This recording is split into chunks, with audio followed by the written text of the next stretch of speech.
encourage vraiment à regarder cette émission sur le couple et la famille. Tout à l'heure, à midi et demi, de midi et demi à 13h, il y aura les sentinelles de prière, le moment donc, de prière pour ceux qui le souhaitent. Et à 17h, et là je rappelle l'information pour tous les membres du centre, il est écrit, ceux qui sont officiellement membres du centre, à 17h, nous avons une rencontre, une assemblée des membres du centre. Convocation officielle, rencontre importante au cours de laquelle on va parler de gestion du centre, de sa mission, de ses finances, de ministères, de projets, et avec quelques informations importantes à partager. Donc, pour les membres du centre, soyez là. Samedi prochain, 16 février, à 14h30, nous aurons notre formation de disciples. Nous commençons aujourd'hui au niveau de l'Église adventiste mondiale ce qu'on appelle la semaine de la famille. Dans ce cadre-là, vous verrez que tout à l'heure, quand Sylvain va prêcher, il va parler de certains éléments qui concernent la famille. Samedi prochain, c'est moi qui prêche et je vais prêcher sur le thème de la famille. Toute cette semaine, on est invité à méditer sur ce thème. Et la formation de disciples de samedi prochain à 14h30 sera sur le thème de la famille. Le thème exact sera « Vie spirituelle de la famille, comment faire ?» Et on va aborder cette dimension-là sous tous ses angles, pour les couples, pour les parents seuls, pour les grands-parents, pour les célibataires, pour les veufs, pour les divorcés. On invite le plus grand nombre à participer. Ce sera donc samedi prochain à 14h30. Je vous rappelle aussi notre parrainage des enfants de Bois-Pin, de l'école de Bois-Pin. Vous avez toujours les deux boîtes qui sont ici devant. À ma gauche, pour ceux qui veulent parrainer un enfant personnellement, je vous rappelle qu'avec $250 par année, on peut permettre à un enfant d'aller à l'école, d'avoir les fournitures scolaires, l'uniforme et même un repas chaque jour. Donc ça, c'est pour ceux qui veulent parrainer un enfant personnellement. Pour ceux qui voudraient simplement participer à un parrainage général du centre, la boîte qui est à côté, parrainage centre, il est écrit. Merci à tous ceux qui, déjà nombreux, ont commencé à parrainer des enfants. Ayons une pensée pour Anne-Marie Tremblay, qui est allée, vous le savez, pour le voyage humanitaire là-bas. Elle est restée un petit peu en vacances et elle revient demain. Mais elle m'a écrit en me disant « Rémi, priez pour moi parce qu'en ce moment, il y a des manifestations en Haïti. Les routes ne sont pas sûres. Que Dieu permette que je puisse arriver jusqu'à l'aéroport et rentrer comme prévu demain dimanche. » Alors, j'ai promis qu'on penserait à elle. Merci de prier de manière spéciale pour Anne-Marie, qui nous fera un rapport dans les prochaines semaines de leur semaine humanitaire à Bois-Pin. Je vous rappelle aussi que nous étudions en ce moment à l'école du sabbat le livre de l'Apocalypse. Et je vais enfoncer le clou chaque semaine en vous disant, lisez le livre de l'Apocalypse, étudiez le livre de l'Apocalypse. Et j'étais content de voir que ce matin, il y avait beaucoup de monde pour partager au niveau de l'école du sabbat en haut. Je vous rappelle qu'à 9h30, tous les samedis matins, on a un partage de l'école du sabbat en haut. Étudiez l'école du sabbat, venez participer avec nous. Samedi prochain, je pense que c'est moi qui aurai le plaisir d'animer l'école du sabbat. J'espère nous voir nombreux. Les enfants auront leur classe à 11h comme d'habitude. Si vous avez un téléphone cellulaire ou quoi que ce soit qui pourrait sonner, merci de bien vouloir maintenant le désactiver ou le mettre sur une position qui ne dérange pas pendant notre service. C'est très important et on vous remercie à l'avance. Je vais avoir le plaisir dans un instant d'animer le culte de ce matin. Et c'est mon ami Sylvain Duval ce matin qui sera le prédicateur du jour. Mais on veut avant toute chose faire silence, se recueillir, rentrer dans la présence de Dieu et l'inviter à nous conduire pour ce service de culte.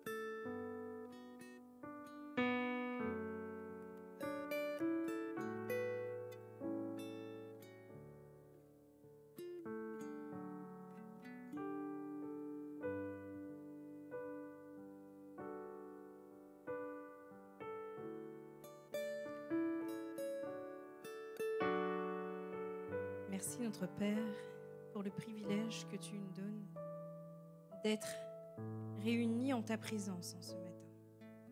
Merci parce que tu nous as permis, tu nous as accordé encore le souffle de vie. Nous ne sommes pas dignes d'être devant toi en ce jour.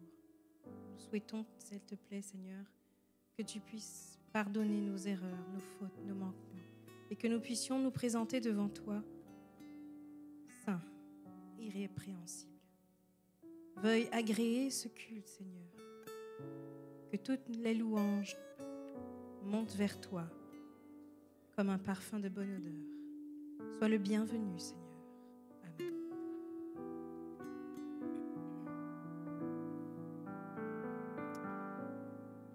Vous vous souvenez qu'il y a déjà quelques semaines, je vous avais invité à avoir un plan de lecture de la Bible pour cette année et aussi à mémoriser les textes bibliques.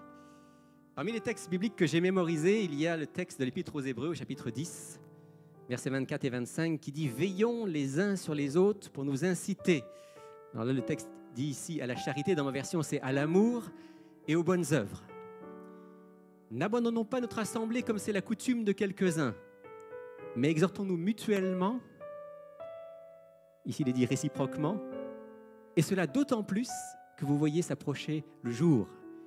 Le jour dont il est mention ici, c'est le jour du Seigneur, le jour de son retour. Veillons les uns sur les autres pour nous inciter à l'amour et aux bonnes œuvres.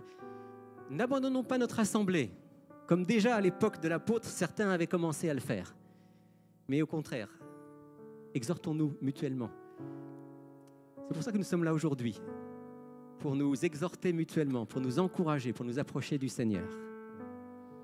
Et dans l'Épître aux Philippiens, l'apôtre Paul dira « Réjouissez-vous toujours dans le Seigneur ». Je le répète, réjouissez-vous. Que votre douceur soit connue de tous les hommes, le Seigneur est proche. Est-ce que ce matin, vous êtes, malgré le froid, malgré la glace, est-ce que vous êtes heureux d'être ici dans la présence du Seigneur? Est-ce que vous voulez le chanter avec moi? Je vous invite à vous lever pour chanter ensemble.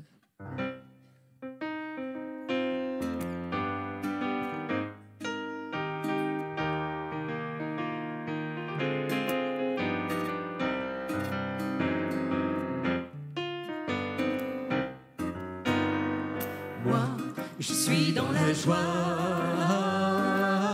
quand on me dit allons, allons à la maison de l'Éternel. Moi, je suis dans la joie quand on me dit allons, allons à la maison de l'Éternel. Là sont réunis mes frères et mes amis, tous les gens que j'aime, ceux qui me comprennent. C'est ici que je suis bien, c'est ici que je suis bien. Moi, je suis dans la joie, quand on me dit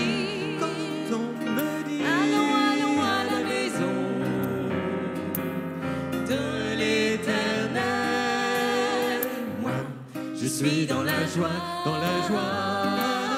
quand on me dit allons, allons à la maison de l'Éternel.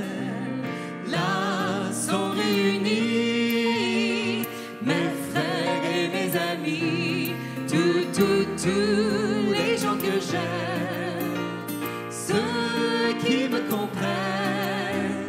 C'est ici que je suis bien, c'est ici que je suis bien. Moi, je suis dans la joie, quand on me dit allons, allons à la maison de l'Éternel. Moi, je suis dans la joie, quand on me dit allons, allons à la maison de l'Éternel, de l'Éternel, de l'Éternel.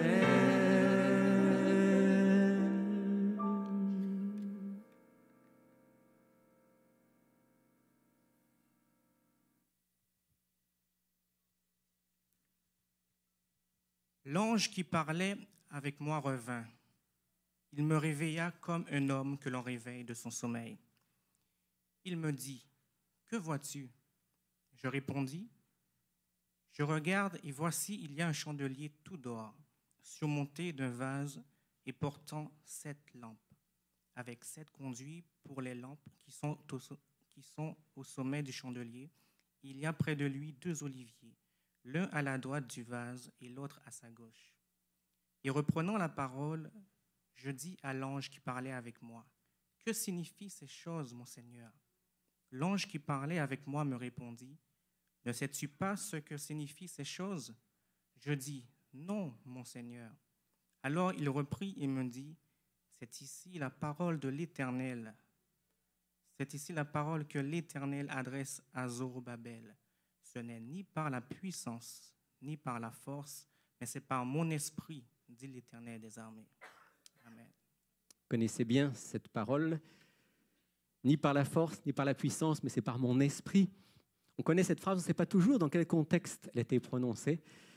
Ici, c'est après le retour de Babylone, c'est au moment de la restauration. Et Dieu parle à ceux qu'il a choisis pour être les leaders du peuple. Zorobabel, d'une part, Josué, le souverain sacrificateur, d'autre part. Et il leur dit, ni par la puissance, ni par la force, mais c'est par mon esprit. C'est aussi notre mot d'ordre dans notre vie. Seigneur, pas par ma force, mais par ta puissance. Ni par force, ni par puissance, mais par mon esprit.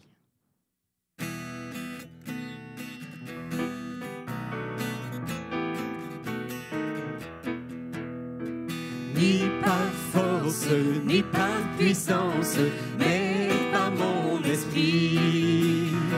Ni par force, ni par puissance, mais par mon esprit. Que le faible dise je suis fort, tu ne craindras aucun tort. J'ai triomphé de la mort, oui, par mon esprit. Ni par force, ni par puissance, mais par mon esprit. Mon esprit, ni par force, ni par puissance, mais par mon esprit. Que le faible dise je suis fort, tu ne craindras aucun tort. J'ai triomphé de la mort, oui, par mon esprit. Ni par puissance, mais par mon esprit. Ni par force, ni par puissance, mais par mon esprit. Que le faible dise je suis fort, tu ne craindras aucun tort.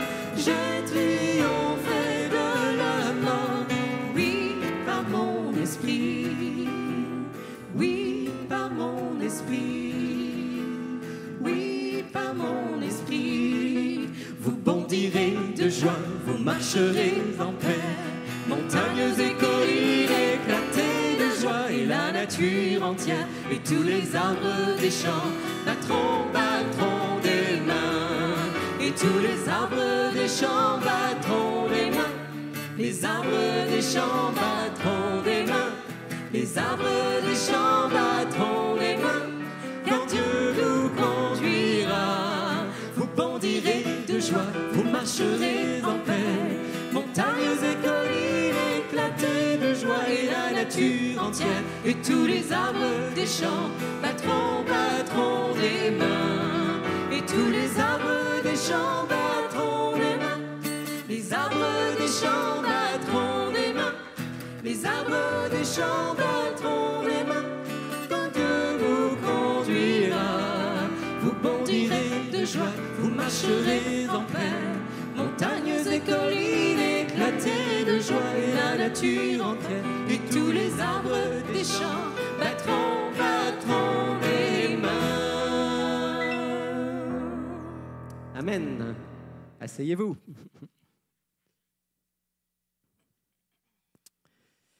Une chose que j'aime beaucoup, c'est avoir l'occasion de partager les expériences les uns avec les autres. Et hier soir, on a eu une excellente rencontre avec un petit groupe. Vous c'était essentiellement un temps de témoignage. Personnellement, ça m'a fait beaucoup de bien. J'ai loué le Seigneur de voir comment il était à l'œuvre dans la vie de ceux qui m'entourent. Et ce matin, je voudrais demander à quelqu'un de venir dire quelques mots sur son expérience. En fait, Lise vient ici au Centre Il est écrit depuis quelques semaines seulement. J'aimerais juste qu'elle vienne jusqu'à moi ici, si tu veux bien, Lise. J'aimerais te poser une ou deux questions pour que tu puisses partager avec nous ton expérience et ce qui t'amène ici. Alors Lise, dis-nous d'abord bienvenue. Dis-nous, ça fait combien de fois que tu viens au Centre Il est écrit? Là, ça fait la 3e semaine. C'est la 3e semaine. C'est la 3e semaine. Comment est-ce que tu as connu le Centre Il est écrit? J'ai commencé par les émissions de télévision. Puis là, ensuite, j'ai parlé un peu au monde, car je suis une évangélique. J'étais évangélique, et puis là, tout le monde me parlait pas trop bien. Alors, j'ai prié Dieu, et en même temps, je voulais le remercier aussi devant vous autres, comme quoi je suis ici. J'ai prié Dieu, puis j'ai dit, je sens que c'est pas moi. Et puis là, j'écoutais les émissions, puis je trouvais le grand respect de la parole. Puis ça, c'était vraiment important pour moi. Le respect de la parole, parler avec une Bible. Et puis là, j'ai enlevé mes peurs, j'ai laissé faire les cancans et j'ai suivi la voix de Dieu. Pour la première fois, je me laissais bercer. Et puis, je suis arrivée ici. Voilà, merci Seigneur pour cela. Puis maintenant, Lise, tu as commencé quelque chose d'important avec Sylvain. Qu'est-ce que vous faites chaque semaine? On étudie les petits livres, là. C'est pour l'étude de... La série découverte? La série découverte. Pour moi, c'est très intéressant. Ça me fait voyager dans ma Bible.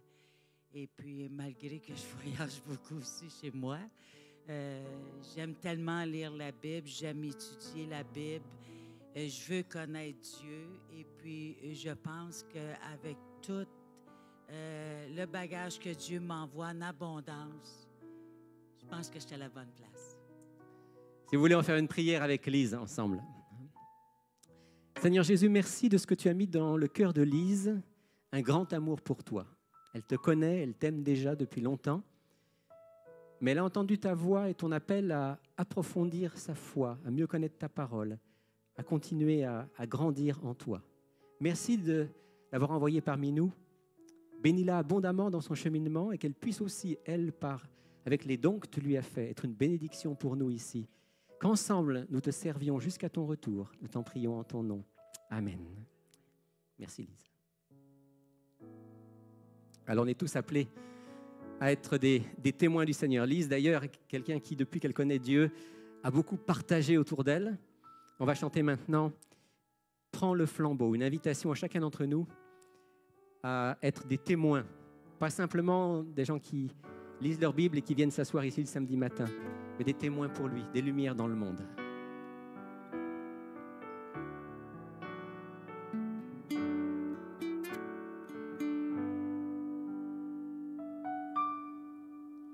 Le monde est dans la nuit, mais la lumière à lui,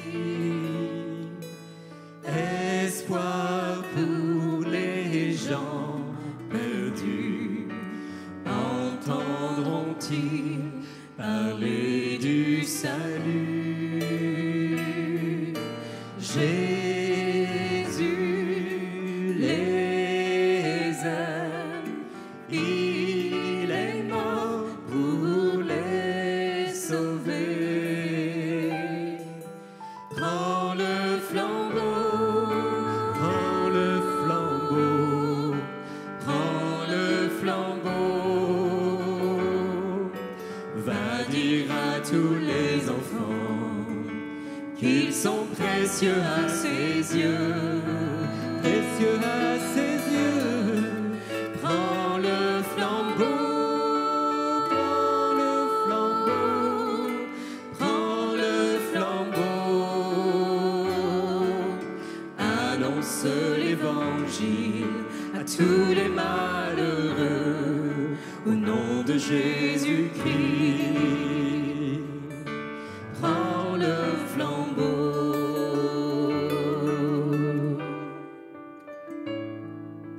Des milliers de prisonniers liés par le péché. Oh, ils meurent dans l'ignorance. Connaîtront-ils leur espérance? Jésus les aime et son cœur est brisé. Prends le flambeau, prends le flambeau, prends le flambeau. Va dire à tous les enfants qu'ils sont précieux à ses yeux, précieux à ses yeux. Prends le flambeau, prends le flambeau, prends le flambeau. Annonce l'évangile à tous les malheureux, annonce l'évangile au nom de Jésus-Christ. Prends le flambeau. Allez sur la terre entière, à toutes les nations, portez la lumière, portez la lumière.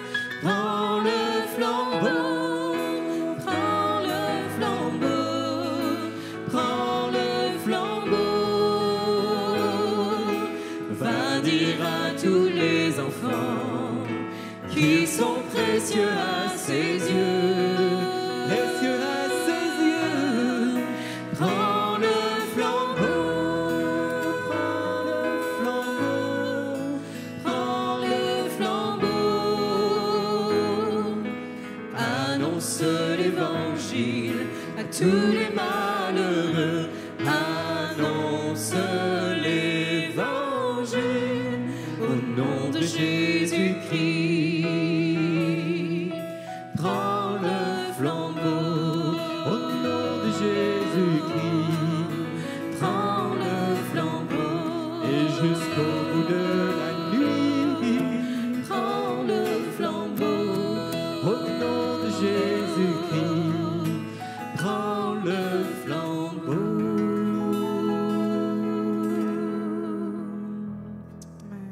Amen. Amen. Que Dieu fasse de chacun de nous une lumière, un flambeau dans ce monde. J'ai invité mon ami Yossif à venir me rejoindre maintenant pour un autre court moment de témoignage. J'ai eu l'occasion la semaine passée de parler avec Yossif et il m'a dit qu'il vivait quelque chose d'important, qui je pense peut être important pour nous tous. Vous connaissez Yossif, il a été baptisé il n'y a pas longtemps. Alors, Avec vous aujourd'hui. Et bien sûr, on parlait avec Rémi de notre expérience que nous vivons, malgré tout, toutes les difficultés que nous avons aujourd'hui dans notre vie. Mais particulièrement, qu'est-ce que je veux dire? J'ai cherché, je suis né dans l'église toute ma vie.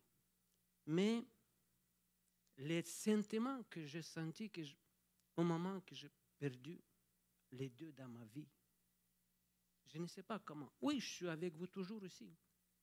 Oui, je suis présent. J'ai payé, j'ai donné les dîmes comme vous, là, mais mon esprit n'est pas là. Pourquoi? Et je demandais de qu'est-ce que j'ai besoin que je fasse. J'ai commencé à prier. Mais j'ai cherché une personne avec qui je peux prier. Là. Oui, j'ai prié seul dans ma chambre. Mais non, j'ai besoin de quelqu'un que j'ai besoin de m'accrocher. Oui, avec Jésus, mais donne-moi une personne que je peux prier, de donner. Et c'est ça, rendu avec un mois que j'ai prié en ce sens-là. Là. Et tout d'un coup, j'ai un téléphone qui m'appelle. Bonjour, oui, je connais cette personne. et dans ma famille. Comment ça va? Mais vous savez, cette personne ne m'a pas parlé,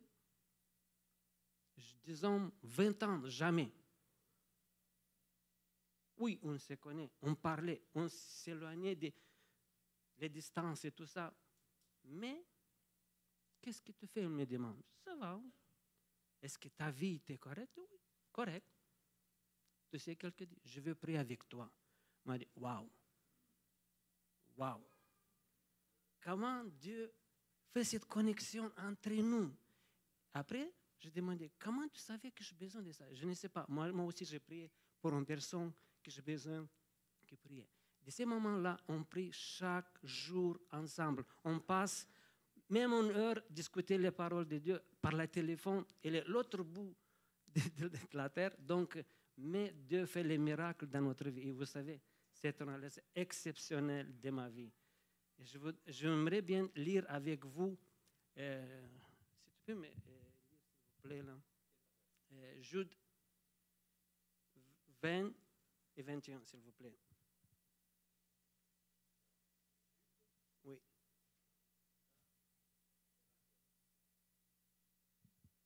Mais vous, bien-aimés, édifiez-vous vous-même sur votre très sainte foi. Priez par le Saint-Esprit.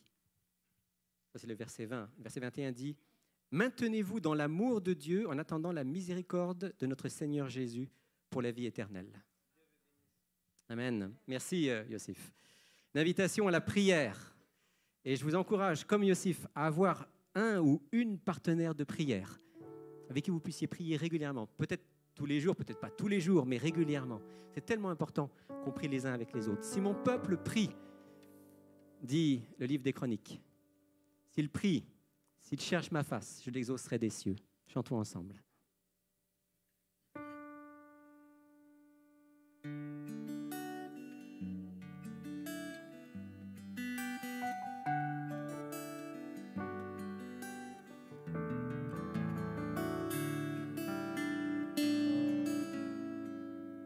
Si mon peuple, sur qui est invoqué mon nom, s'humilie, prie et me cherche.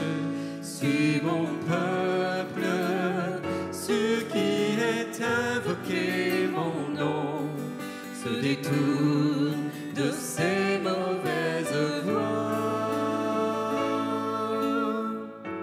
je l'exaucerai des cieux, je l'exaucerai des cieux, j'effacerai son péché et son pays je guérirai. Si mon peuple, sur qui est invoqué mon nom, s'humilie, prie et me cherche. Si mon peuple, sur qui est invoqué mon nom, se détourne de ses mauvaises voies, je l'exaucerai des cieux, je l'exaucerai des cieux, j'effacerai son péché et son pays je guérirai. Je l'exaucerai des cieux, je l'exaucerai des cieux, j'effacerai son péché et son pays je guérirai.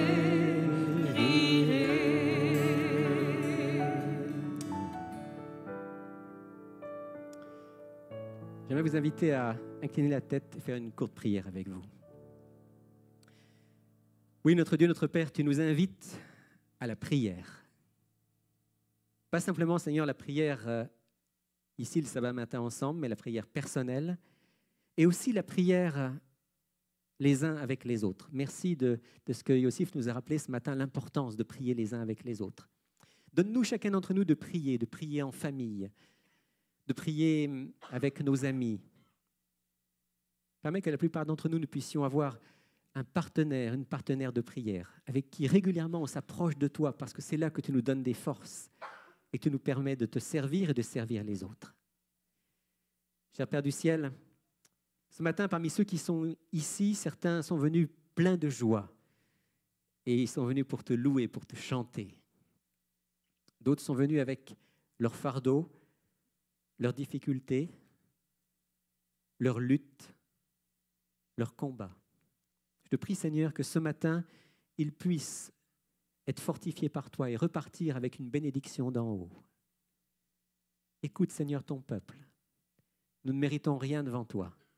Et tu as dit, si mon peuple prie, s'il s'humilie, s'il cherche ma face, je l'exaucerai des cieux. Exauce-nous, Seigneur, ce matin, par les mérites de Jésus. Amen. On va prendre maintenant le temps de recueillir les dîmes et les offrandes que nous avons apportées les uns et les autres, en signe de notre amour pour le Seigneur, notre désir que son œuvre avance. Et pendant que ceux qui en ont la responsabilité vont passer pour recueillir les dîmes et les offrandes, nous allons chanter un chant de reconnaissance au sein même des difficultés. Compte les bienfaits de Dieu, même quand la tempête peut être dans nos vies. Continuons à compter les bienfaits de Dieu.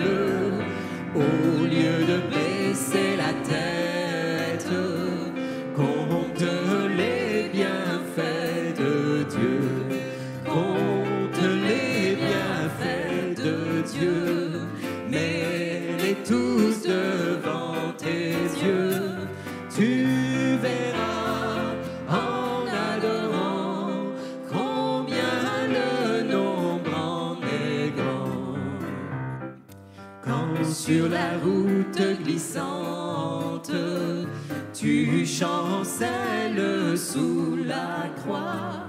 Pense à cette main puissante qui t'a béni tant de fois. Compte les bienfaits de Dieu, mets-les tous devant tes yeux. Tu verras en adorant combien le nombre en est grand. Si tu perds dans le voyage plus d'un cher et doux trésor, pense au divin héritage qui là-haut te reste encore. Compte les bienfaits de Dieu, mets-les tous devant tes yeux. Tu verras en adorant combien le nombre en est grand. Bénis donc, bénis sans cesse ce Père qui chaque jour répand sur toi la richesse de son merveilleux amour. Compte les bienfaits de Dieu, mets-les tous devant tes yeux.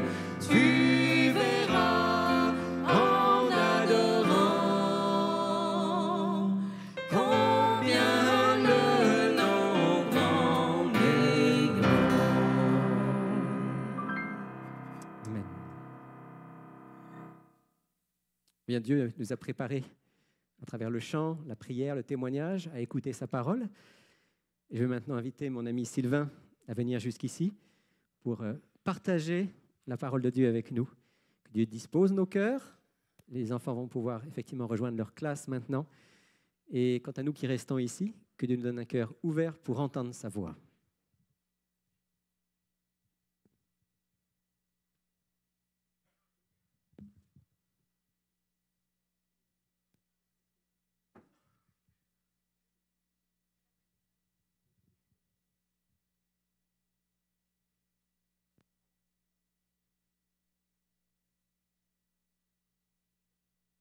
Bonjour.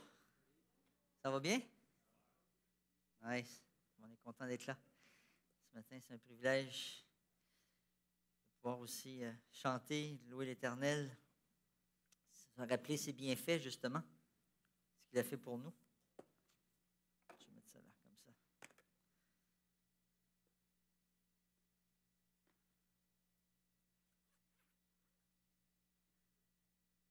Donc, il y a encore des gens debout en arrière, mais je crois qu'il y a de la place ici en avant pour ceux qui veulent venir, OK? OK, à moins que vous vouliez grandir, il n'y a pas de problème. Donc, prions ensemble. Bon Papa du ciel, on veut te dire merci ce matin pour le privilège que tu nous donnes d'être tous réunis ici ce matin dans cet édifice. Alors que l'Église, c'est nous, ce ne sont pas ces murs, et c'est toi la tête, Jésus-Christ. Je demande ce matin que je puisse me cacher derrière toi, derrière la croix. Et merci Seigneur que ton Saint-Esprit nous a aussi poussés à venir ce matin, malgré le froid, malgré la température, ça t'a mis dans notre cœur ce matin, dès le jour, le désir de venir adorer ton nom. Merci Seigneur pour ceux aussi qui nous écoutent en ligne et qui ont décidé Seigneur de se brancher et de partager avec nous ce culte d'adoration. Que ton Saint-Esprit puisse rejoindre tous ceux et celles aussi qui nous écoutent de loin. Et c'est au nom de Jésus que j'ai prié. Amen. Amen. Donc, le titre de mon message ce matin, c'est « Un miracle à chaque semaine ». Et comme vous savez, Rémi l'a mentionné tantôt, du 9 au 16 février, c'est la semaine de la famille et du foyer chrétien. Donc, on nous raconte, c'est l'histoire, c'est un beau témoignage que j'ai trouvé. C'est l'histoire plutôt le témoignage de Bénédicte, qui raconte son témoignage par rapport à la restauration de son mariage. Quelque part, tout allait bien, mais le Seigneur lui a démontré que lorsqu'on l'abandonne, c'est pas l'idéal. Donc, elle nous raconte, dans son témoignage, qu'elle avait fréquenté un homme, son futur mari, pendant 8 ans. Même si elle était chrétienne, elle n'avait pas nécessairement suivi les règles d'or de la parole de Dieu. Mais en 2014, elle s'était mariée. Tout allait bien.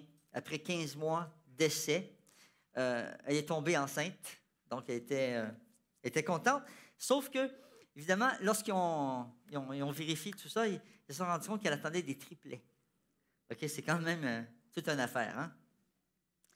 Et tout a basculé justement en 2015, 6 mois après sa grossesse. Elle portait déjà ses 3 bébés et son placenta ne pouvait pas supporter. Et finalement, elle a dû accoucher de 3 bébés morts. Et finalement, c'est sûr que ça a créé beaucoup de bouleversements dans le couple, beaucoup de difficultés. Et à tel point que finalement, ils ont continué leur relation. Et 3 mois après, en 2015, un peu plus tard, en décembre, elle va attendre un autre bébé, finalement, qui va être une fille. Mais 1 an après la naissance de sa petite fille, tout semble bien aller et son mari lui annonce que finalement, il la quitte pour une autre femme. Il avait commencé à fréquenter une autre femme. Donc, c'était vraiment le désarroi, c'était une forme de colère, de cri envers Dieu. Et à quelque part, la naissance de sa fille, c'est sûr, c'était une bénédiction, mais en même temps, avec cette annonce que son mari la quittait, c'était un drame. Puis finalement, elle a fait des prises de conscience. C'est vrai qu'elle avait quitté Dieu. Elle avait choisi peut-être un homme à la place de choisir Dieu. Ses étapes étaient différentes dans sa vie. Elle avait mis d'autres priorités. Et elle s'est mise à crier à Dieu. Et elle dit qu'elle a voulu comprendre pourquoi. Qu'est-ce qui est arrivé?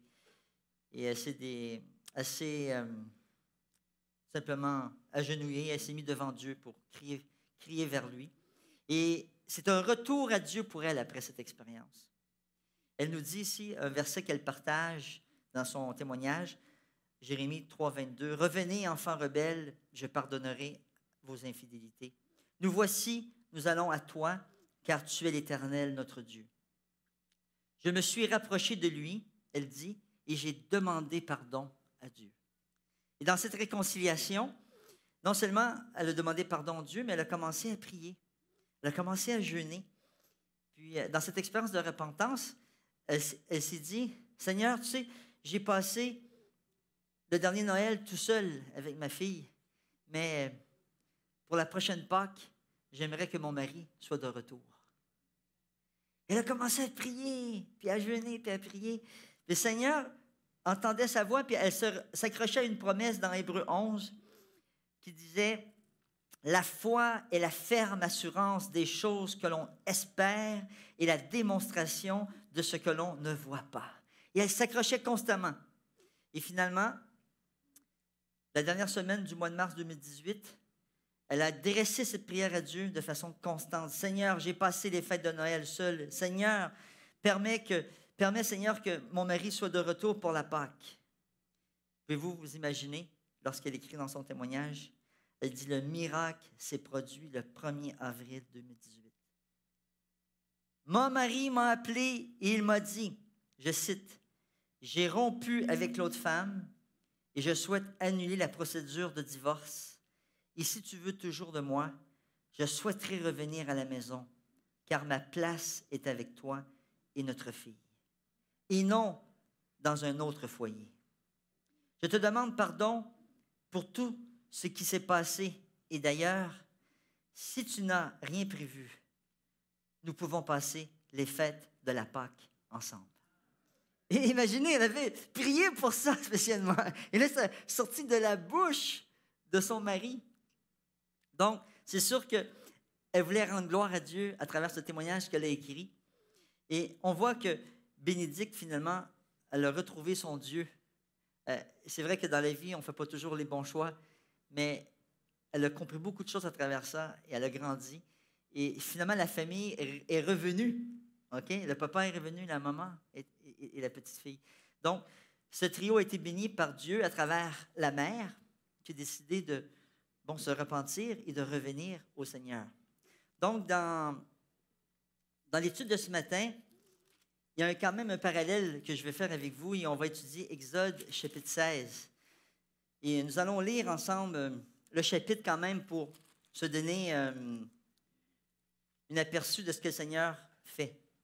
Donc, on va voir le thème en ce qui concerne ce que la famille, l'importance de la famille, mais l'importance de la famille dans son rôle de la rééducation.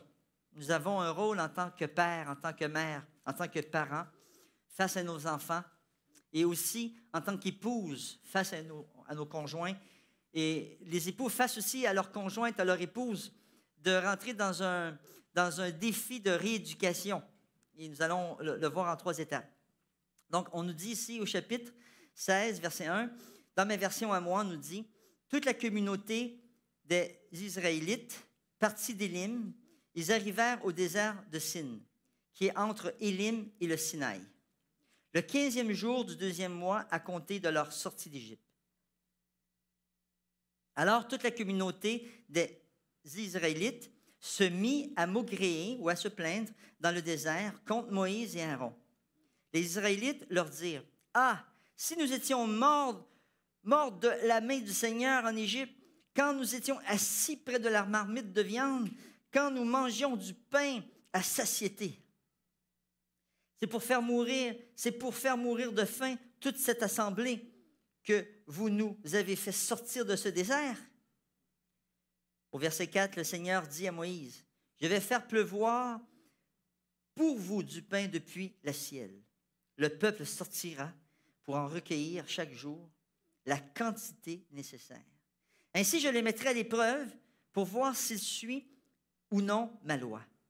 Le 6e jour, lorsqu'ils prépareront ce qu'ils auront à apporter, il y en aura 2 fois plus que ce qu'ils recueillent jour après jour, normalement. » Au verset 6, Moïse et Aaron dirent à tous les Israélites, « Ce soir, vous saurez que c'est le Seigneur, Yahweh, qui vous a fait sortir d'Égypte.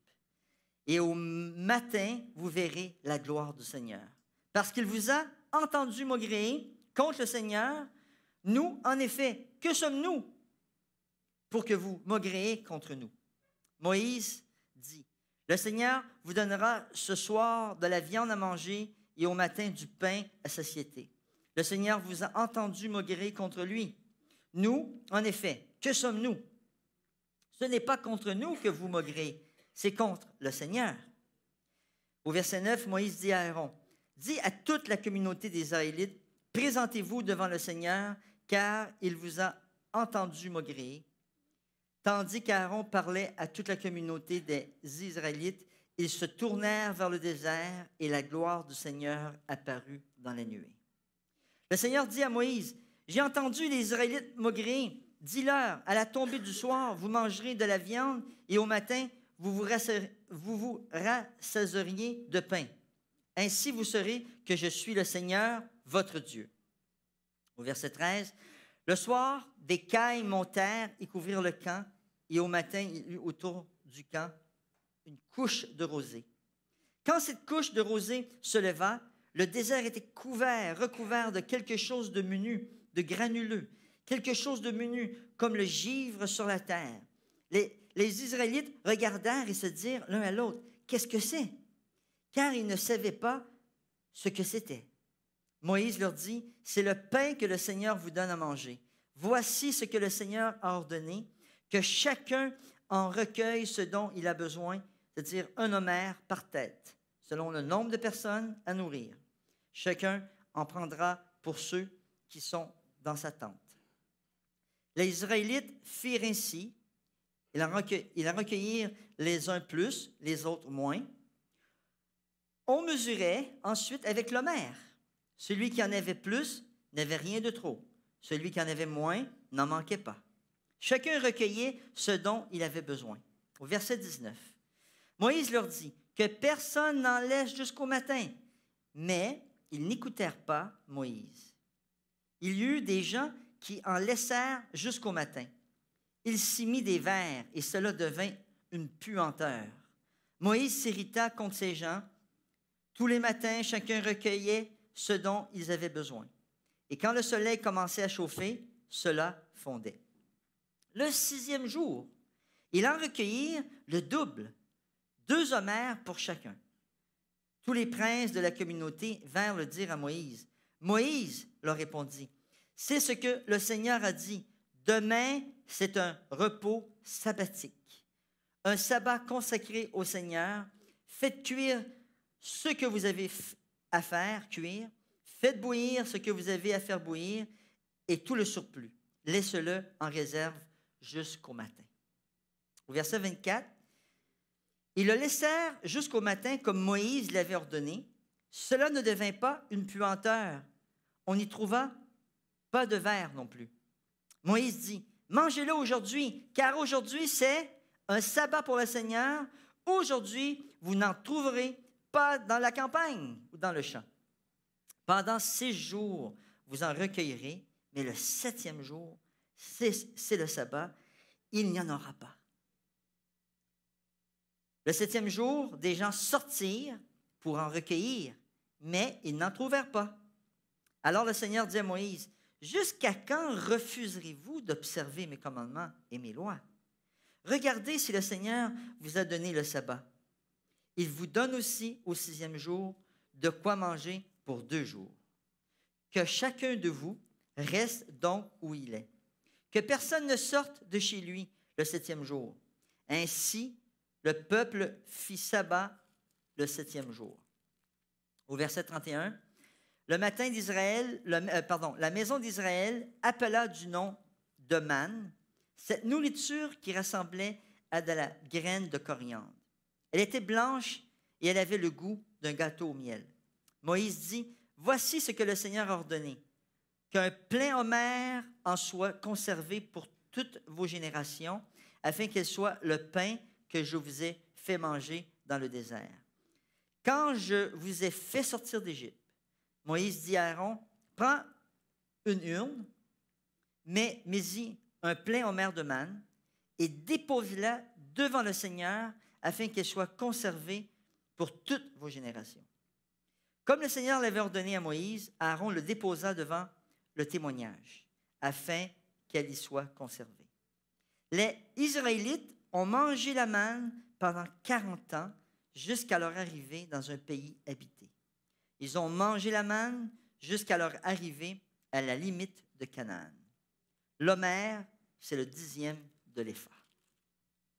Donc, cette longue histoire tellement intéressante. Juste avant, évidemment, le mont Sinaï, avant, finalement, la réception de la loi morale de Dieu. Okay? Alors que dans le chapitre 19 d'Exode, Dieu va sceller une alliance avec son peuple qui est sorti d'Égypte. Donc, Dieu veut, à quelque part, nous éduquer et nous rééduquer constamment. On nous dit souvent que la répétition, c'est la mère de l'éducation. Donc, c'est sûr que nous sommes parents, on a appris ça, mais quelque part, peut-être que lorsqu'on était enfant aussi, on nous a fait répéter beaucoup de choses pour apprendre. Donc, la famille est un lieu de rééducation. Pourquoi? Regardez ici, dans la lecture du verset 1 à 3. Toute la communauté des Israélites partit d'Élim, ils arrivèrent au désert de Sin, qui est entre Élim et le Sinaï, le 15e jour du 2e mois à compter de leur sortie d'Égypte. Donc, ils sortent de l'Égypte et le 15e jour du 2e mois, ils sont sur ce territoire. Alors, toute la communauté des Israélites se mit à maugréer dans le désert contre Moïse et Aaron. Donc, ils se sont mis à se plaindre. Pourquoi exactement? Imaginez après l'expérience de la traversée, là, OK? La mer Rouge, après tout ce qu'ils avaient vu, la nuée, le feu. C'était impressionnant. Donc, ils sont là, mais ils commencent à maugréer, à se plaindre. Les Israélites leur dirent, « Ah! Si nous étions morts de la main du Seigneur en Égypte, quand nous étions assis près des marmites de viande, quand nous mangions du pain à satiété, c'est pour faire mourir de faim toute cette assemblée que vous nous avez fait sortir de ce désert. » C'est à quelque part incroyable de voir la nature humaine. Notre nature à nous, c'est de se plaindre. Et vous remarquez? Je sais que ce n'est pas facile ce matin, hein? Mais on réalise que notre nature, c'est de se plaindre. Après toute cette expérience avec Dieu, ils viennent devant Moïse et Aaron et ils se plaignent. Et dans la famille, quelque part, si on veut faire un lien avec le thème que je veux partager avec vous ce matin, dans ce lieu de rééducation, la famille aussi est un lieu pour rééduquer nos goûts et notre appétit. Vous savez, ce n'est pas facile quand on y pense. La responsabilité que la mère possède, cette responsabilité qu'elle a de finalement éduquer et de rééduquer même le goût de son mari. Vous savez, parce que finalement, se marier avec quelqu'un qui a une certaine forme d'appétit et de goût, peut-être qu'il a appris finalement dans sa famille ou avec sa mère, mais à quelque part, vous êtes d'accord avec moi que la parole de Dieu aussi même nous enseigne en ce qui concerne la rééducation de notre appétit et de nos goûts. Lorsqu'on commence à parler de notre appétit et de notre goût, de ce qu'on aime manger, c'est un terrain très dangereux, très sensible. Laisse-moi donc faire. Écoute, je peux manger ce que je veux. Le Seigneur avait donné à son peuple une diète alimentaire, une façon de manger, une façon de traiter leur corps afin qu'ils puissent être en santé. Donc, il y a un moment d'épreuve et le Seigneur va mentionner au verset 4, le Seigneur dit à Moïse, « Je vais faire pleuvoir pour vous du pain depuis le ciel. Le peuple sortira pour en recueillir chaque jour la quantité nécessaire. Ainsi, je les mettrai à l'épreuve pour voir s'ils suivent ou non ma loi. » Donc, il va y avoir un test. Et là, c'est intéressant de voir qu'il y a un lien entre le pain du ciel, la manne, qui était appelée la manne, et la loi de Dieu. Il y a un lien entre, finalement, la loi de Dieu, son caractère, et la nourriture qu'il nous donne. Mais les Israélites disent à quelque part, « Écoute, ça se peut-tu que tu nous as fait venir dans ce désert ici pour nous faire mourir? » Quand on était en Égypte, on était beaucoup mieux. On mangeait, on avait de la viande, nos marmites étaient pleines. Qu'est-ce qu'on fait ici? Et des fois même, nous-mêmes, on se pose la même question. Seigneur, qu'est-ce que je fais ici? Ma situation est terrible, ma situation est différente. J'étais mieux avant. J'étais mieux avant quand j'étais pécheur? Quand je ne te suivais pas? J'étais mieux quand j'étais en Égypte? Et là, le Seigneur va leur donner cette épreuve. Et vous savez maintenant que ça fait quelques semaines, là, le nouveau guide alimentaire vient de sortir. Vous avez vu? Puis dans le nouveau guide alimentaire, il n'y a presque plus de produits laitiers maintenant. C'est sûr que l'industrie laitière a fait beaucoup de pression pour laisser le lait. Dans le guide alimentaire, il n'y a presque plus de viande non plus. Et vous savez, en passant, vous n'êtes pas obligé de devenir végétarien pour être chrétien adventiste. Parce qu'on associe souvent l'adventiste ou le mouvement adventiste à des gens qui sont végétariens. Vous savez, la plupart, beaucoup d'adventistes ne sont pas végétariens. C'est-à-dire sont végétariens quand ils viennent à l'église. Quand ils sont à la maison, ils ne sont plus végétariens. Vous comprenez ce que je veux dire? C'est une question d'apparence, cette histoire-là. OK? Mais le Seigneur, lui, il veut vous transformer. Parce que transformer des goûts et transformer l'appétit, c'est pas facile. Êtes-vous d'accord avec moi? Puis souvent, les gens ils disent « Ah, tu es adventiste, ça veut dire tu gardes le sabbat puis tu es végétarien. » Rien à voir. Mais on va voir quand même qu'il y a une importance ici par rapport à la loi de Dieu. OK? C'est un choix personnel. On peut toujours choisir de plaire à son appétit et à ses goûts, mais aussi avec les conséquences qui vont avec. Et les conséquences ne sont pas immédiates des fois. Et les conséquences arrivent plus tard. Crise cardiaque, vous comprenez? Pression artérielle, cholestérol. C'est notre choix personnel. Dans l'Éternel, disait Moïse, « Je vais faire pleuvoir du pain pour vous depuis le ciel. Le peuple sortira et en ramassera chaque jour la quantité nécessaire. Ainsi, je les mettrai à l'épreuve et je verrai s'ils suivront ou non ma loi. » Le verbe « suivre » ici est un verbe important. On le retrouve 1550 fois dans l'Ancien Testament. Et la racine ou la signification de ce verbe en hébreu, « halak », est employé souvent en relation avec les actions d'une personne en référence avec les standards de l'alliance et de la loi de Dieu. Donc Dieu, ici, à quelque part dans cette rééducation, cette responsabilité qu'on a dans la famille d'éduquer, de rééduquer nos goûts, le Seigneur met un lien directement avec sa loi. Donc qu'est-ce qu'il fait? Il dit, le 6e jour, lorsqu'ils prépareront ce qu'ils auront à apporter, il y aura 2 fois plus que ce qu'ils recueillent jour après jour. Donc, dimanche, lundi, mardi, mercredi, jeudi, 1 portion.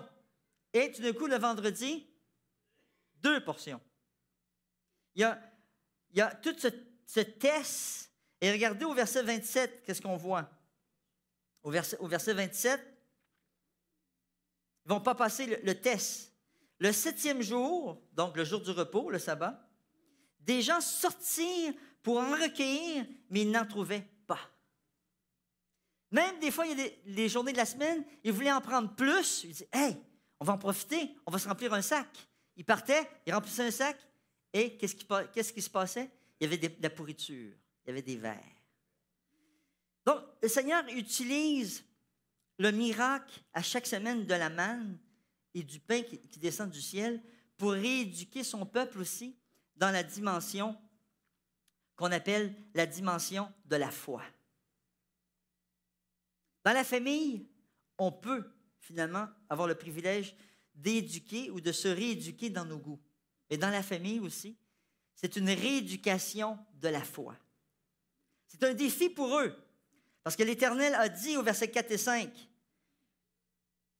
et au verset 6, le 6e jour, lorsqu'ils prépareront ce qu'ils auront à apporter, il y aura 2 fois plus. Et imaginez la foi que nous avons besoin. Je vais chercher un homère de manne et j'en prends pas plus. Pourquoi? Parce que je sais qu'à chaque jour, le Seigneur va pourvoir pour moi. Est-ce que le Seigneur peut pourvoir pour vous à chaque jour? Et vous savez qu'il y a des gens qui sont dans une situation financière actuelle qui vivent jour le jour. Aujourd'hui, ils mangent, demain, ils ne savent pas. Mais s'ils confient à l'Éternel, le Seigneur pourvoit pour eux. Le juste ne va pas manquer d'eau et de pain. Le Seigneur n'a pas dit que vous n'allez pas manquer de viande. Mais le Seigneur pourvoit la manne. Au verset 14 et 15, une fois cette rosée dissipée, on nous dit ici. Quand cette couche de rosée se levant, le désert était recouvert de quelque chose de menu, de granuleux, quelque chose de menu comme le givre sur la terre. Les Israélites regardèrent et se dirent l'un à l'autre, qu'est-ce que c'est? Car ils ne savaient pas ce que c'était. Moïse leur dit, c'est le pain que le Seigneur vous donne à manger. Mais imaginez-vous, le pain qui descend du ciel. Ils étaient nourris dans le désert. Ils devaient aller en chercher une portion et le Seigneur pourvoyait. Et d'où venait le pain? Du ciel. Donc le Seigneur peut pourvoir pour nous. Et c'est intéressant parce que le peuple d'Israël pose ces questions. Qu'est-ce que c'est? C'est la première fois qu'il voit la manne descendre du ciel. Qu'est-ce que c'est? Le Seigneur pourvoit pour son peuple dans le désert. Et justement, dans mon étude, j'ai découvert que le mot manne est une translittération du mot hébreu manhu. Des fois, la translittération, c'est qu'on prend un mot dans une langue et on fait une translittération, on y met des voyelles et des syllabes pour créer un son dans notre langue à nous. Okay? Donc, le son man vient du mot manhu. Et manhu, ça veut dire, peut-être je ne le prononce pas bien, mais manhu ou man, ça veut dire qu'est-ce que c'est. Le mot man veut dire qu'est-ce que c'est. Qu'est-ce que c'est? Ils étaient étonnés. Ils se posaient la question, qu'est-ce que c'est? Mais ils ne savaient pas, ils étaient en train de dire manhu. Ils disaient la manne. Le Seigneur leur donnait la manne. Le Seigneur leur donnait la nourriture. Et en se posant la question, qu'est-ce que c'est? Je crois qu'aujourd'hui, nous aussi, à chaque fois qu'on est devant un plat ou quelque chose, dans notre rééducation, on devrait se poser la question, qu'est-ce que c'est?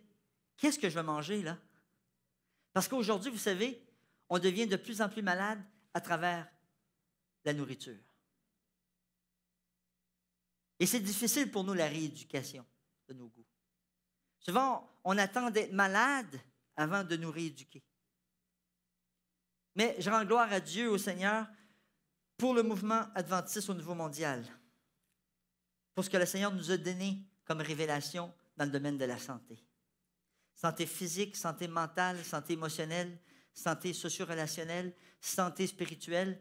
Avec le petit groupe Santé Globale, justement, on réfléchit ensemble sur la dimension de la santé, mais aussi la dimension de la santé spirituelle. On grandit dans la foi. Donc, ils ont posé cette question et le Seigneur leur a donné la réponse. Ils ont dit, qu'est-ce que c'est? Verset 31. La maison d'Israël appela du nom de manne cette nourriture qui rassemblait à quoi? À de la graine de coriandre. Elle était blanche et elle avait le goût d'un gâteau au miel. Imaginez-vous, une graine, et j'ai apporté des graines de coriandre, justement. J'en ai à la maison. J'en ai à la maison. Et j'en ai un sac en arrière que je vais laisser à la sortie pour ceux qui veulent avoir un petit sac, OK? Ils sont curieux, mais on peut faire des tisanes avec ça. Je ne vais pas faire la promotion de la coriandre ce matin, mais ça ressemblait à ça. On nous dit que c'est granuleux. Et ça sent bon, OK? Et c'est un antioxydant, mais surtout, ça aide beaucoup à l'anti-inflammatoire. C'est un anti-inflammatoire. Faites une tasse, une cuillère à thé, vous la faites bouillir et vous la buvez. Et le Seigneur leur a donné, eux, pas de la coriandre, ça ressemblait à de la coriandre, mais il y avait tout là-dedans. Il y avait toutes les vitamines. Il y avait tout le complexe B. Il y avait tout. Parce qu'ils devaient traverser, OK, marcher et se rendre dans la terre promise. Ceci est une importante question à se poser aujourd'hui. Qu'allons-nous faire? Est-ce que nous allons garder les nouvelles habitudes que le Seigneur veut nous donner, les habitudes du peuple de Dieu, ou vouloir garder les habitudes de l'Égypte? Et ça, c'est la question. Parce que le Seigneur nous a fait sortir de l'Égypte. Et en nous faisant sortir de l'Égypte, il veut nous aider maintenant à délaisser nos habitudes égyptiennes. Donc, les habitudes du monde. Vous êtes d'accord avec moi? C'est une réflexion que je fais avec vous à haute voix. Dans la famille, c'est un lieu de rééducation, oui, pour nos goûts, nos appétits, mais aussi c'est un lieu de rééducation pour la foi. Croire que Dieu peut nous transformer, croire que Dieu peut nous enlever les choses finalement qui nous tuent au fur et à mesure qu'on avance dans notre vie. Et ça demande de la foi. Maintenant, la dernière dimension de la rééducation dans la famille, et je crois que c'est l'élément clé pour moi, la famille est un lieu de rééducation pour la vraie adoration. À quelle place pouvons-nous apprendre réellement à adorer Dieu, sinon dans la famille? Peut-être vous êtes seul, vous constituez une famille. Peut-être vous êtes en couple, vous n'avez pas d'enfants, vous constituez quand même une famille. Peut-être vous êtes marié, vous avez un couple et vous avez des enfants, vous constituez une famille. Souvent, le ministère même de la famille, on dit souvent qu'on néglige les personnes âgées ou les personnes seules ou les personnes monoparentales parce qu'on dit famille, souvent on pense couple marié avec des enfants. Mais c'est beaucoup plus élargi que ça. Donc, le Seigneur veut utiliser la famille pour faire connaître sa loi et comment il l'a utilisé dans Exode 16 à travers un exercice continuel. Donc, au verset 35, qu'est-ce qu'on nous dit? On nous dit, les Israélites ont mangé de la manne pendant combien de temps? 40 ans, les amis. Si on fait un calcul mathématique, 40 ans dans le désert à manger de la manne, OK? C'est pas 40 ans, j'ai mangé des patates pilées, j'ai mangé des patates pilées, j'ai mangé des bines, tu sais, j'ai mangé du manioc pendant 40 ans. Hey, vous comprenez? Au Québec, on mangeait de la belownée pendant 40 ans. C'est long, ça. Mais cette manne-là, elle avait quelque chose de spécial, je ne sais pas. Ça fait 40 ans que je mange de la manne. Comment tu te sens? Wow, je me sens manhou. Tu sais, je me sens plein d'énergie. Mais la question, c'est, pourquoi le Seigneur les a fait manger pendant 40 ans de la manne? 40 ans représentent combien de sabbats? 40 ans. On arrondit ça, Normand, c'est de l'allure. Pendant 2000 sabbats. 2000 sabbats. 2000 sabbats. À chaque jour, il y avait un homère. Un homère, c'est un dixième d'épha.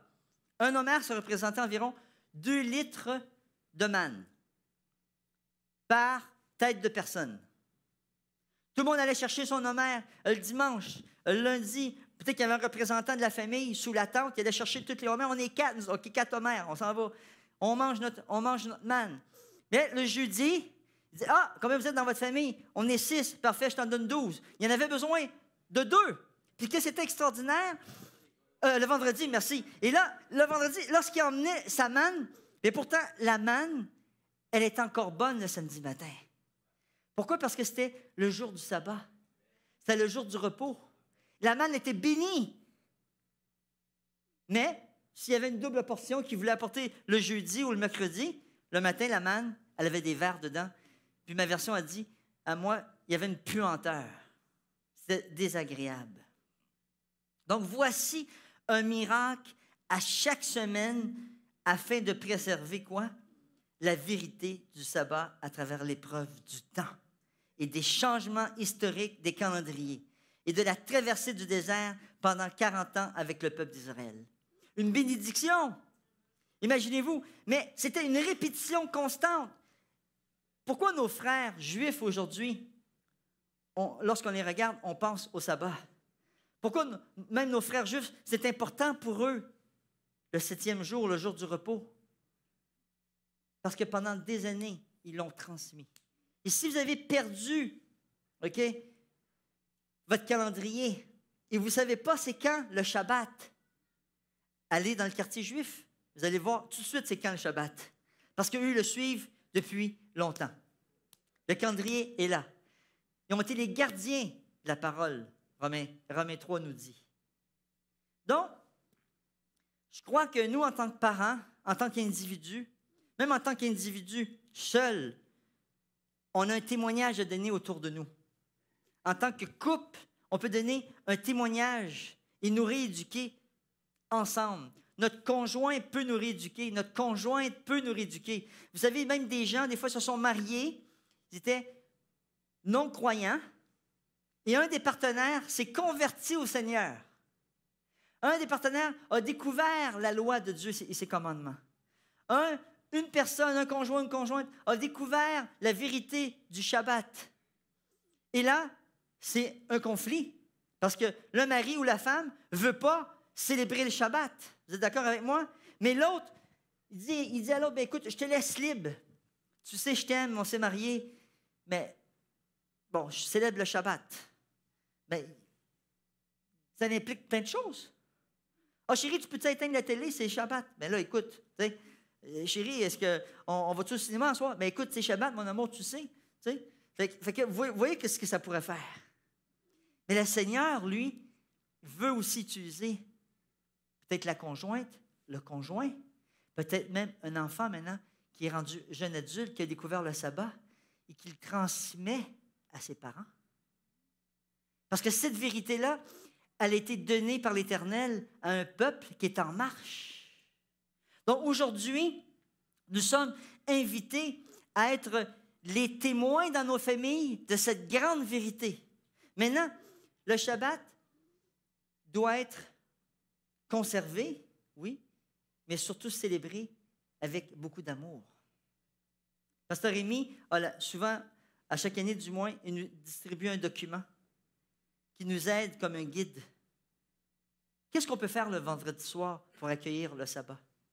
Qu'est-ce qu'on peut faire le sabbat matin lorsqu'on vient à l'église? Qu'est-ce qu'on fait le sabbat après-midi? Est-ce qu'on reste à manger? C'est une discussion que j'ai eue avec mon épouse aujourd'hui. Chérie, qu'est-ce qu'on fait? Qu'est-ce qu'on fait demain? Hier soir, on était ici avec des amis. On a accueilli une partie finalement du sabbat ensemble. C'est vrai que le sabbat était déjà arrivé. Mais on était avec des amis, des frères. On a partagé, on a mangé, on a célébré. On retourne à la maison. Le soir, pour finalement fermer le sabbat, qu'est-ce qu'on fait? Est-ce qu'on est à l'église? Est-ce qu'on chante? Ce soir, je sais qu'à 5 heures, on a une réunion administrative. Donc, on va être sûrement peut-être, je ne sais pas combien de personnes, mais peut-être 40, 50, 60 personnes. Et on va chanter ensemble. C'est exceptionnel. Une réunion administrative, on ferme le sabbat ensemble, on prie ensemble, et après ça, on va parler des choses de l'Église. Mais peut-être que aussi le sabbat, on peut inviter un couple d'amis à la maison pour dîner ensemble. On peut aller prendre une marche à la campagne, dans la nature. Donc, Rémi nous a donné ce document, il nous l'a donné souvent depuis que je suis ici. Et aujourd'hui, je vais vous transmettre ce document, l'importance du sabbat. Donc, ce serait un document, une feuille, par famille. S'il en reste plus, puis après ça, vous pouvez peut-être en prendre d'autres. Mais j'ai bien aimé, et cet article vient de la revue Priorité. Très succinct, qui résume un peu l'histoire d'Exode 16. Donc, le Seigneur veut nous rééduquer. Le 6e jour, l'Éternel donne de la nourriture pour 2 jours. Quel miracle! Le peuple d'Israël a échoué le test du manna associé au sabbat. Ils l'ont échoué parce que certains, le 7e jour, qu'est-ce qu'ils ont fait? Ils sont sortis pour aller voir au Canadian Tire s'il y en avait de la manne. Mais il n'y en avait pas. Vous comprenez? Ils sont sortis pour voir s'il y en avait.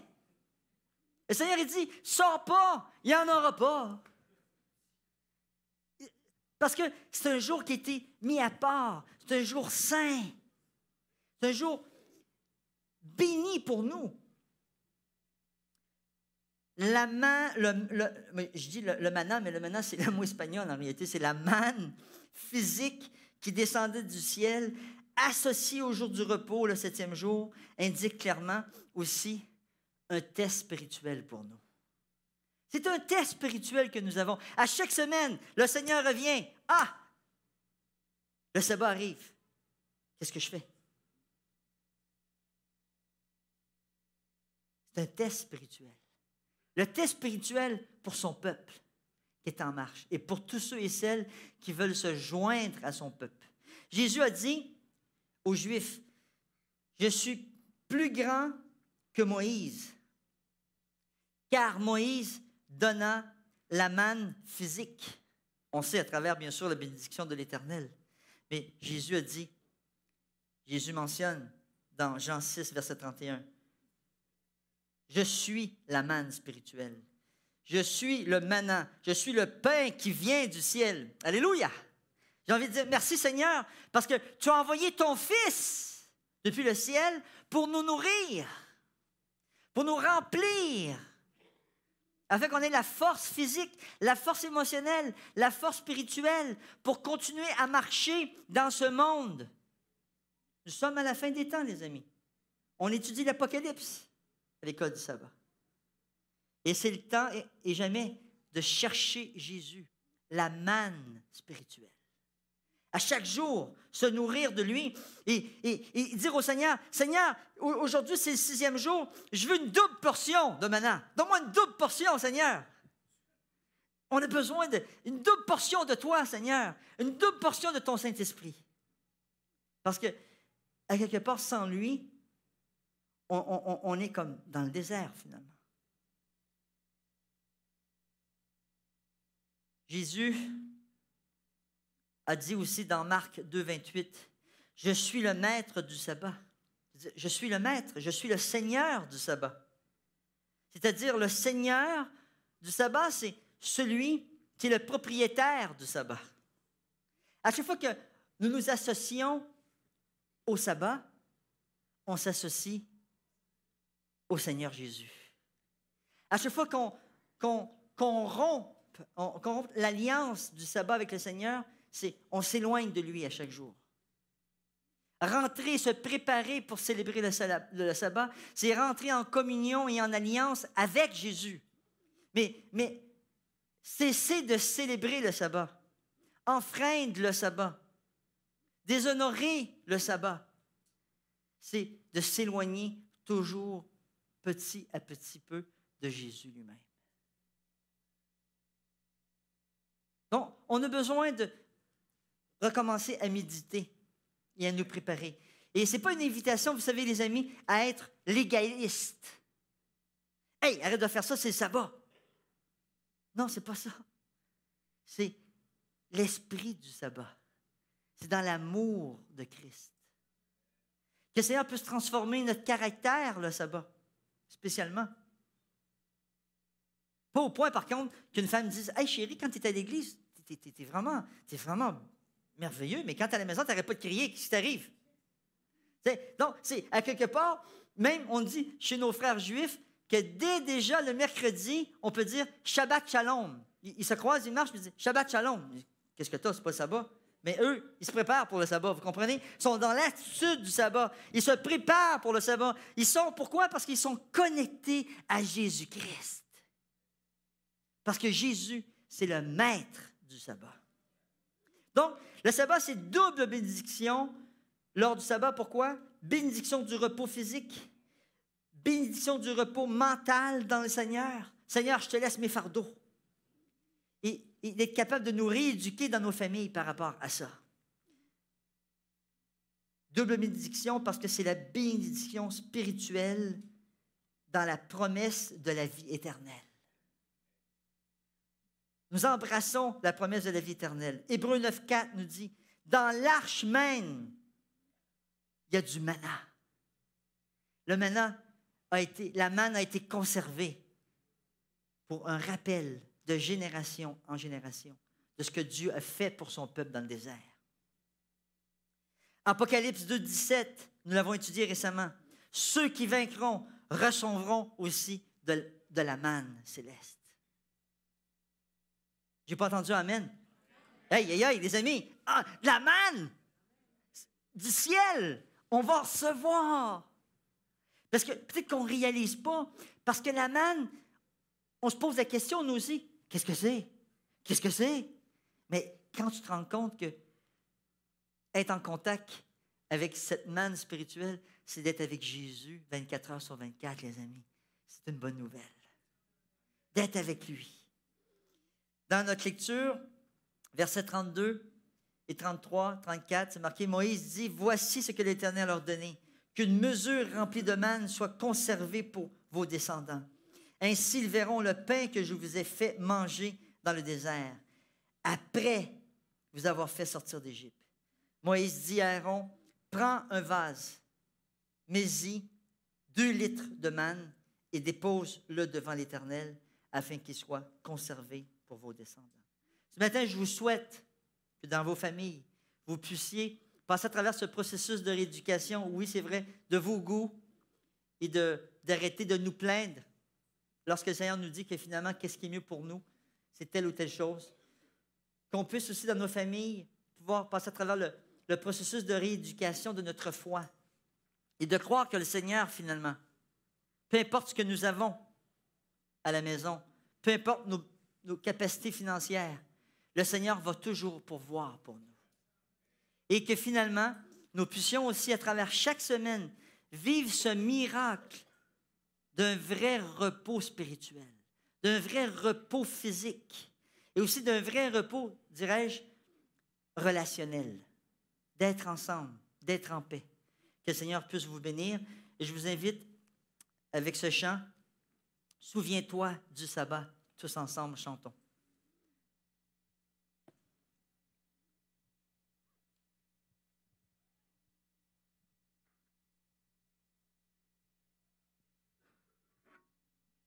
Et ce matin, durant le chant, je vais vous inviter, s'il y a des gens qui veulent revenir faire alliance avec l'Éternel, vous puissiez vous avancer. Nous allons prier pour vos familles. Ceux qui ont découvert le sabbat ce matin et qui disent, Seigneur, je veux signer alliance avec toi. Vous pourrez venir aussi, on va prier pour vous. Chantons tous ensemble. On peut se mettre debout.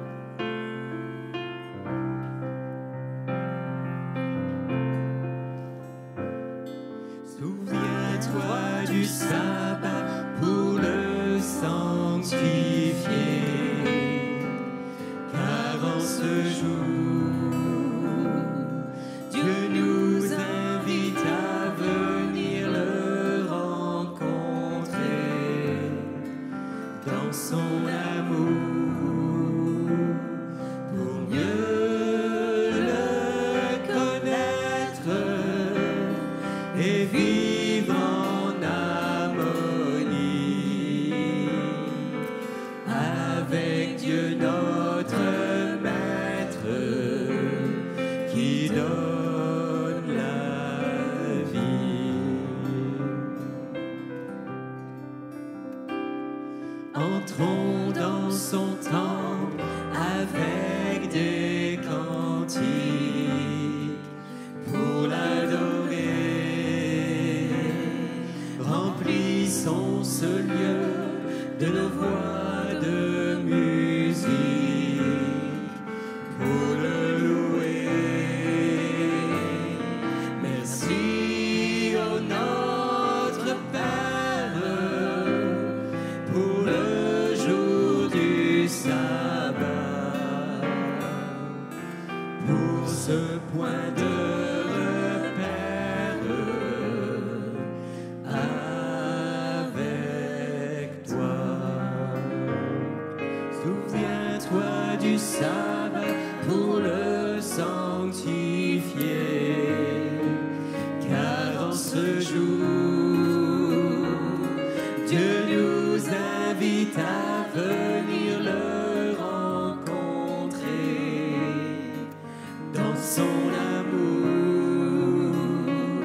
pour mieux le connaître et vivre en harmonie avec Dieu notre Maître qui donne la vie. Avec Dieu notre Maître qui donne la vie. Donc ce matin, je t'invite à rentrer en relation avec le Seigneur, avec l'Éternel, spécialement pendant cette journée de sabbat, de Shabbat, de repos spirituel, de repos physique. Donc s'il y a quelqu'un parmi nous ce matin qui découvre le sabbat pour la première fois, vous pouvez venir parler avec Rémi ou avec moi si vous avez besoin d'un document pour savoir qu'est-ce que vous pouvez faire. Bien sûr, la parole de Dieu, Jésus même nous a montré que durant le sabbat, on peut faire le bien. Et on peut être ensemble pour chanter, pour célébrer, pour visiter les malades, pour manger ensemble. Bon, Papa du ciel, tu vois tous ceux et celles qui se sont levés ce matin, Seigneur, qui se sont approchés, Seigneur, pour découvrir, Seigneur, ce repos spirituel que tu veux leur donner. Je demande pour chacun d'eux, Seigneur, afin que tu leur accordes la paix intérieure. Certains ont peut-être eu des combats parce qu'ils ont dû peut-être parler avec leur employeur et leur dire, leur annoncer qu'ils ne travaillent plus maintenant le sabbat. C'est un jour de repos de l'Éternel, béni, sanctifié. Je demande pour toutes ces personnes, Seigneur, qui ont peut-être passé à travers ces épreuves, ou ceux qui sont au travail, qui sont dans un combat, qui ont de la difficulté à parler à leur employeur. Puisses-tu les aider, Seigneur? Je demande aussi pour les couples, pour certains qui peut-être sont convertis, d'autres ne le sont pas. Pour les conjoints qui sont convertis, Seigneur, et les conjointes, que tu puisses les remplir de ton amour afin qu'ils puissent bien témoigner auprès de leur mari, de leur épouse. Je te demande aussi pour les familles, pour les parents. Aide les parents, Seigneur, à être dans ton amour afin d'enseigner aux enfants la beauté de ton sabbat, Seigneur. Ce n'est pas, Seigneur, une liste de choses à faire ou ne pas faire, mais c'est une relation avec toi, Seigneur. Merci, Seigneur, pour ton peuple que tu as laissé sur la face de la terre, pour témoigner à travers le temps, pour chacun de nous. Je te remercie, Seigneur, pour Lise, qui a découvert aussi ton sabbat, Seigneur, et qui a fait une démarche pour se rendre vers toi. Que tu puisses la bénir, la fortifier, renouveler ses forces, Seigneur. Et je te demande pour ceux qui se sont avancés ce matin, donne-leur le courage, Seigneur, et la force de continuer leur marche spirituelle. Et c'est au nom de Jésus que j'ai prié. Amen. Vous pouvez vous asseoir et attendre qu'on vous indique la sortie. Merci.